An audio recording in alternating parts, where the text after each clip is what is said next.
Easy കുക്കിങ്ങിൻ്റെ മറ്റൊരു വീഡിയോയിലേക്ക് എല്ലാ കൂട്ടുകാർക്കും വീണ്ടും സ്വാഗതം. വെള്ളം തൊടാതെ കൈ നനയാതെ നല്ല സോഫ്റ്റ് ആയിട്ട് ഉണ്ടാക്കിയെടുത്തിട്ടുള്ളൊരു പുട്ടിൻ്റെ റെസിപ്പിയാണ് ഇന്ന് ഞാൻ നിങ്ങളുമായിട്ട് ഷെയർ ചെയ്യുന്നത്.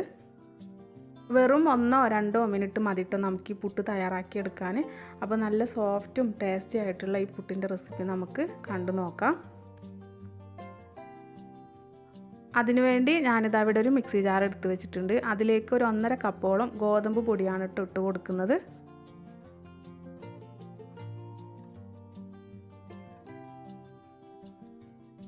കൂടെ തന്നെ ഇതിലേക്ക് 1 കപ്പോളം ചോറും ചേർത്ത് കൊടുക്കുന്നുണ്ട്. ഇപ്പം ഞാനിതിലേക്ക് 1/2 കപ്പ് ചോറാണ് ചേർത്തത്.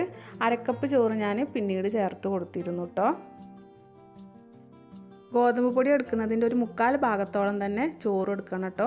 അപ്പോഴാണ് നമുക്ക് ആ നനവൊക്കെ കറക്റ്റായിട്ട് നല്ല സോഫ്റ്റ് ആയിട്ടുള്ള പുട്ട് കിട്ടുള്ളൂ.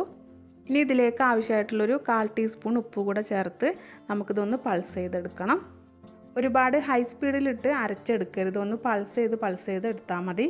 ഇപ്പോൾ ആദ്യം പൾസ് ചെയ്തെടുത്തപ്പോൾ ചോറ് കുറവായതുകൊണ്ട് മാവിന് നനവ് കുറവായിരുന്നു. അപ്പോൾ ഞാനൊരു 1/4 കപ്പ് ചോറ് കൂടെ ചേർത്ത് ഒന്നുകൂടെ പൾസ് ചെയ്തെടുത്തിട്ടുണ്ട്.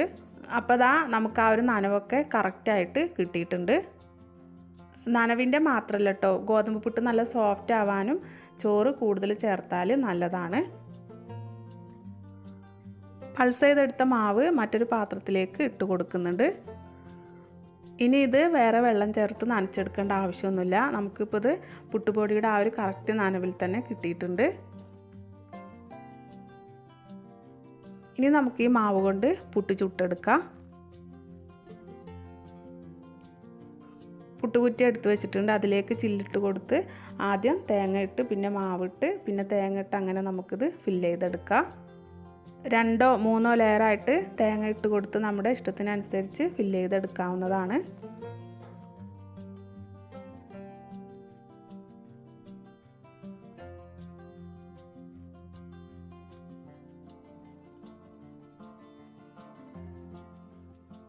ഇനി നമുക്കിത് ആവി കയറ്റി എടുക്കാം. കുക്കറിൻ്റെ മുകളിൽ വെള്ളം തിളപ്പിക്കാൻ വേണ്ടി വെച്ച് കൊടുത്തിട്ടുണ്ടായിരുന്നു. അതിൻ്റെ മുകളിലാണ് ഞാൻ ഈ പുട്ടുകുറ്റി വെച്ച് കൊടുത്തിട്ടുള്ളത്. ഒരു 2 മിനിറ്റ് കൊണ്ടൊക്കെ തന്നെ നമുക്ക് പുട്ട് റെഡിയായി കിട്ടും. അപ്പോൾ ആദ്യത്തെ കുറ്റി പുട്ട് റെഡി ആയിട്ടുണ്ട്. നല്ല സോഫ്റ്റായിട്ട് നല്ല ടേസ്റ്റാണ് കേട്ടോ ഈ പുട്ട് കഴിക്കാൻ. പ്രത്യേകിച്ച് ഒരു കറികളുടെ ആവശ്യമൊന്നുമില്ല. ചൂടോടുകൂടി ചായക്കൊപ്പം നല്ല ടേസ്റ്റാണ് കഴിക്കാൻ. അപ്പോൾ പെട്ടെന്ന് ഉണ്ടാക്കിയെടുക്കാൻ പറ്റിയിട്ടുള്ള ഈ ഗോതമ്പ് പുട്ട് എല്ലാവരും തയ്യാറാക്കി നോക്കണം.